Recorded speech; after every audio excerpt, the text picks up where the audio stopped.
नमस्कार। आज अपन देख रहे हैं दबाव समूह के संदर्भ में, प्रेशर ग्रुप्स के संदर्भ में कि दबाव समूह क्या होते हैं। इस तरीके से अपन ने पिछली क्लास में राजनीतिक दलों के संदर्भ में देखा था। तो राजनीतिक दल एक अलग तरह की स्थिति में होते हैं और दबाव समूह एक अलग तरह की स्थिति में होते हैं। अब दोनों में क्या फर्क है ये अपन देखते हैं। दबाव समूह यानी प्रेशर ग्रुप्स। एक विद्वान हुए आर्थर वेंटले। आर्थर वेंटले की पुस्तक का नाम है द प्रोसेस ऑफ गवर्नमेंट। ये पुस्तक 1908 में वेंटले साहब ने लिखी थी। तथा दूसरे विद्वान हुए डेविड बी ट्रूमैन। उनकी पुस्तक का नाम है द गवर्नमेंटल प्रोसेस। ये दो किताब ऐसी हैं जिनमें वर्णित हित समूहों को, अपन कहें इंटरेस्ट ग्रुप्स की चर्चा से इस विषय को लोगों ने जाना। यानी कि दबाव समूहों को इन दो विषय आर्थर वेंटले की पुस्तक, डेविड बी ट्रूमैन की ये दो पुस्तकें हैं। इनके माध्यम से जो हित समूहों की जो चर्चा हुई, उनके माध्यम से ये दबाव समूह हमारे सामने आए और लोगों ने इस संदर्भ में इनको जाना। इस दिशा में V.O.K. जूनियर एक विद्वान हुए हैं जिन्होंने एक पुस्तक लिखी है। इसका नाम है political parties and pressure groups. का भी योगदान बहुत रहा है दबाव समूह के संदर्भ में। एक विद्वान हुए प्रोफेसर S.E. फाइनर। इस S.E. फाइनर ने इन दबाव समूहों को गुमनाम साम्राज्य का नाम दिया और थार स्टैन शेरलिन व रिचर्ड डी लैम्बर्ट ने गैर अधिकारी सरकार का नाम दिया। तथा एक D.D. मैकिन ने भी इन्हें अदृश्य सरकार, इनविजिबल गवर्नमेंट के रूप में वर्णित किया। माइनर वीनर ने कहा कि दबाव समूह या हित समूह से हमारा अर्थ या तात्पर्य अभिप्राय शासकीय व्यवस्था के बाहर किसी भी ऐसे ऐच्छिक किंतु संगठित समूह से है जो शासकीय अधिकारियों की नामजदगी अथवा नियुक्ति, सार्वजनिक नीति के निर्धारण, उसके प्रशासन और समझौता व्यवस्था को प्रभावित करने का प्रयास करती है। एक दूसरे विद्वान हुए हैं ओडीगार्ड।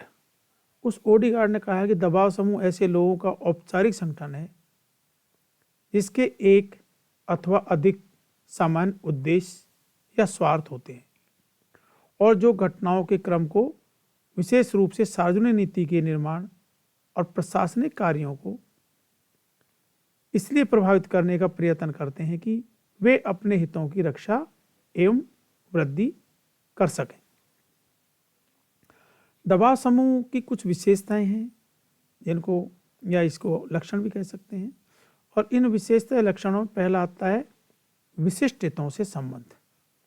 यानी कि इनका संबंध, दबाव समूह का संबंध विशिष्ट मामलों या विशिष्ट लक्ष्यों की प्राप्ति तक ही सीमित होता है। दूसरी विशेषता है कि गैर राजनीतिक संगठन है। इनका संबंध सार्वजनिक हितों की उपेक्षा करना होता है और निजी हितों को साधना होता है। ये निजी हितों पर ही ध्यान देते हैं। तीसरा है इनका अज्ञात साम्राज्य। यानी कि ये खुले रूप से राजनीति में भाग नहीं लेते, वे अदृश्य ढंग से राजनीतिक निर्णयों को प्रभावित करने का प्रयास करते हैं। सीमित एवं परस्पर व्यापी सदस्यता इनकी होती है और व्यापारिक वर्ग, यानी कि एक जैसे ये देखें अपन अखिल भारतीय ट्रेड यूनियन कांग्रेस है इंटक की सदस्यता मात्र श्रमिक वर्ग तक और वाणिज्य मंडल की सदस्यता मात्र व्यापारिक वर्ग को ही प्राप्त है। संवैधानिक और असंवैधानिक साधनों का ये प्रयोग करते हैं। राजनीति और प्रशासन में अप्रत्यक्ष भूमिका निभाने की ये कोशिश करते हैं। दबाव समूह पर्दे के पीछे रहकर राजनीतिक निर्णयों और प्रशासनिक कार्यों को प्रभावित करने की निरंतर कोशिश या चेष्टा करते हैं। ये राजनीति के साथ लुका छिपी का सा खेल खेलते हैं। अनिश्चित कार्यकाल होता है इनका, अपने उद्देश्य पूरे हुए और कार्यकाल समाप्त। सर्वव्यापक प्रकृति होती है इनकी, यानी कि दबाव समूह सभी प्रकार की राजनीतिक व्यवस्थाओं में पाए जाते हैं। ये कुछ इनकी विशेषताएं या लक्षण बताए गए हैं। आगे आता है राजनीतिक दल और दबाव समूह के मध्य में संबंध कह दो या अंतर कह दो। तो राजनीतिक दल और दबाव समूह में जो अंतर है खासतौर से वो निम्न प्रकार से है कि पहला है सत्ता की प्राप्ति के संदर्भ में।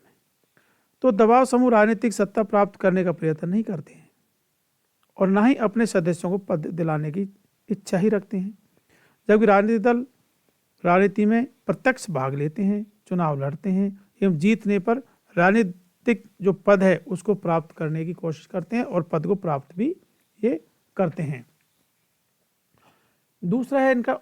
दूसरा उद्देश्य है दबाव समूह का उद्देश्य राजनीतिक दलों पर दबाव डालकर अपने कार्य पूरी करवाना है, जबकि राजनीतिक दल का मुख्य उद्देश्य सत्ता प्राप्त करना होता है।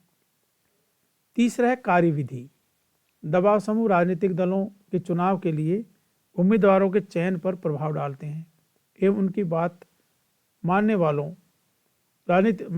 राजनीतिक दलों को आर्थिक सहायता प्रदान करते हैं, जबकि राजनीतिक दल चुनाव घोषणा पत्र निकालते हैं, उम्मीदवारों को चुनाव में खड़ा करते हैं, प्रचार करते हैं और चुनाव जीतकर अपने घोषणा पत्र के आधार पर शासन करते हैं। चौथा जो अंतर है वो ये है सदस्यता के आधार पर कि दबाव समूह में कई समूह के सदस्य सम्मिलित होते हैं। एक ही व्यक्ति कई बार कई समूहों का सदस्य हो सकता है, जबकि राजनीतिक दलों में एक व्यक्ति एक ही दल का सदस्य होता है। पांचवा अंतर है स्वतंत्रता के संदर्भ में कि दबाव समूह के सदस्य अपने आप में पूर्ण रूप से स्वतंत्र होते हैं, जबकि राजनीतिक दलों के सदस्यों को अपनी स्वतंत्रता त्याग कर अपने दल के प्रति भक्ति रखनी पड़ती है और दलीय अनुशासन में रहना पड़ता है। छठा अंतर है आकार के संदर्भ में कि दबाव समूह आकार और सदस्यता की दृष्टि से अपेक्षाकृत बहुत छोटे होते हैं, जबकि राजनीतिक दल आकार एवं सदस्यता की दृष्टि से बहुत ही बड़े होते हैं। कई देशों में तो इनके लाखों करोड़ों सदस्य भी होते हैं, जैसे हिंदुस्तान में कांग्रेस के सदस्य, जैसे बीजेपी के सदस्य, जैसे आम पार्टी के सदस्य ऐसे। सातवां संगठन। दबाव समूह संगठित व असंगठित दोनों ही प्रकार के हो सकते हैं, जबकि राजनीतिक दल है वो अनिवार्य रूप से संगठित होते हैं। विचारधारा की दृष्टि से आठवां अंतर है कि दबाव समूह अधिक संयुक्त और सजातीय संगठन होते हैं, इसलिए राजनीतिक दलों की राजनीतिक दृष्टि से यह प्रभावशाली होते हैं अपने उद्देश्यों को प्राप्त करने में, सरकार पर दबाव डालने में, जबकि राजनीतिक दल के सदस्यों में आधारभूत तथ्यों पर मतभेद तो होता है, परंतु फिर भी विस्तृत नीति के संबंध में भेदभाव हो सकता है। नवा और लास्ट अंतर जो पाया जाता है यह संबंध वह समर्थन के संदर्भ में। दबाव समूह को समाज का स्पष्ट समर्थन प्राप्त नहीं होता, क्योंकि जैसे दबाव समूह छात्रों के भी हैं, कर्मचारियों के भी हैं, व्यापारियों के भी हैं, उद्योगपतियों के भी हैं, तो इनको जनता का समर्थन प्राप्त नहीं होता या समाज का स्पष्ट समर्थन प्राप्त नहीं होता, जबकि राजनीतिक दलों को समाज के मिश्रित वर्गों का स्पष्ट समर्थन प्राप्त होता है। इस प्रकार के जो इस संबंध और ये जो अंतर हम इन राजनीतिक दल और दबाव समूह के बीच में देखते हैं। आगे अपन देखते हैं दबाव समूह द्वारा अपनाए गए तरीके या कार्य प्रणाली। इनमें पहला जो कार्य प्रणाली या तरीका अपनाया जाता है उसमें आता है प्रचार और प्रसार के साधन। ये जो दबाव समूह है ये प्रेस यानी समाचार पत्र, रेडियो, टेलीविजन के माध्यम से जनता व विधायकों में सद्भावना उत्पन्न करते हैं। दूसरा है आंकड़े प्रकाशित करते हैं, नीति निर्माताओं के सामने ये आंकड़े प्रकाशित करते हैं ताकि अपनी मांग पूरी करवा सकें। गोष्ठियाँ आयोजित करते हैं, विचार विमर्श तथा वाद विवाद के लिए सेमिनार, वार्ताएं, भाषणमालाएं, गोष्ठियाँ आयोजित करते हैं। इनमें विधायिका व प्रशासनिक अधिकारियों को बुलाकर वो उनको आमंत्रित करके अपने दृष्टिकोणों से अवगत भी करवाते हैं। चौथा जो तरीका ये अपनाते हैं वह रिश्वत, बेईमानी अथवा अन्य उपाय, यानी कि अपने उद्देश्य की प्राप्ति के लिए, अपने स्वार्थों की पूर्ति के लिए दबाव समूह रिश्वत भी देते हैं। घूस देने से भी ये नहीं कतराते हैं। ये आवश्यकता अनुसार संबंधित अधिकारी या नेता को पैसे देते हैं, सारी सहूलियतें भी उपलब्ध करवाते हैं। ये लॉबिंग करते हैं। इसका अर्थ है विधानमंडल के सदस्यों को प्रभावित कर उनसे अपने हितों में कानूनों का निर्माण करवाना। ये व्यवस्थापिका के अधिवेशन के समय व्यक्तिगत संपर्क द्वारा, शिष्टमंडल, पत्र या फोन प्रदर्शन आदि के को अपनाकर, साधनों को अपनाकर ये विधायकों से लॉबिस्ट करते हैं ये, और ये 3 प्रकार के कार्य करते हैं। सूचनाएं प्रसारित करते हैं, अपने नियोजनकर्ता के हितों की रक्षा करते हैं, और विधियों अर्थात कानूनों को, राजनीतिक प्रभावों को एक तरीके से स्पष्ट करते हैं। या लॉबी जो कक्ष को कभी कभी विधानमंडल का तीसरा सदन भी कहते हैं। और छठी जो कार्य प्रणाली आती है वो है न्यायालय की शरण। न्यायालय की शरण में ये जाते हैं यदि इनके हितों की पूर्ति नहीं होती है तो, और 7वें संसद सदस्यों के मनोनयन में भी ये रुचि लेते हैं। इस प्रकार से क्या है कि ये ऐसे कार्य प्रणाली को अपनाते हैं। दबाव समूहों की में कुछ दोष भी पाए जाते हैं इनके, जैसे इनके महत्व भी हैं और इनमें इनके दोष भी हैं। महत्व की दृष्टि से देखें तो लोकतांत्रिक प्रक्रिया की अभिव्यक्ति के रूप में ये दबाव समूह हैं। शासन के लिए भी सूचनाएं एकत्रित करने वाले संगठन के रूप में भी दबाव समूह कार्य करते हैं। शासन को प्रभावित करने वाले जो संगठनों के रूप में दबाव समूह कार्य करते हैं। सरकार की निरंकुशता को भी सीमित करते हैं। समाज और शासन में संतुलन स्थापित करते हैं। व्यक्ति और सरकार के मध्य में भी संचार के साधन होते हैं। क्षेत्रीय प्रतिनिधित्व के पूरक भी होते हैं ये, और विधानमंडल के पीछे विधानमंडल का कार्य भी ये करते हैं। ये इनके महत्व होते हैं। और जब हम इनके बारे में देखते हैं, इनमें कमियां देखते हैं, दोष देखते हैं, तो हम देखते हैं कि सार्वजनिक जो हितों की उपेक्षा है उनको करते हैं। यानी इनको सार्वजनिक हितों से कोई लेना देना नहीं होता, इनका स्वयं के हितों से ही लेना देना होता है। स्वयं के स्वार्थों की पूर्ति करने में ही ये लगे रहते हैं। राजनीतिक प्रक्रिया में ये बहुत ज़्यादा भ्रष्टाचार फैलाते हैं, बहुत ज़्यादा धन को नेताओं को और राजनीतिक पार्टियों को देते हैं अपने हित में, एक तरीके से अपनी इच्छानुसार उस व्यवस्था को परिवर्तित करने के लिए। इसमें एक मोटा सा मैं एग्जांपल दे सकता हूँ कि आपने देखा होगा कि ये जो BSNL है, भारतीय जो दूरसंचार जो निगम लिमिटेड है, ये इसमें आपने देखा होगा कि पिछले साल जनवरी में पूरे हिंदुस्तान में 93,000 कार्मिकों को घर बैठाया गया था।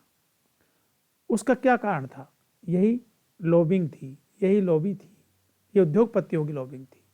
और आपने देखा कि जो इंफ्रास्ट्रक्चर है वो इंडिया में सबसे बेस्ट जो संचार कंपनियों में BSNL का ही है। फिर भी BSNL को 2G से ज़्यादा आगे नहीं बढ़ने दिया, और एक उद्योगपति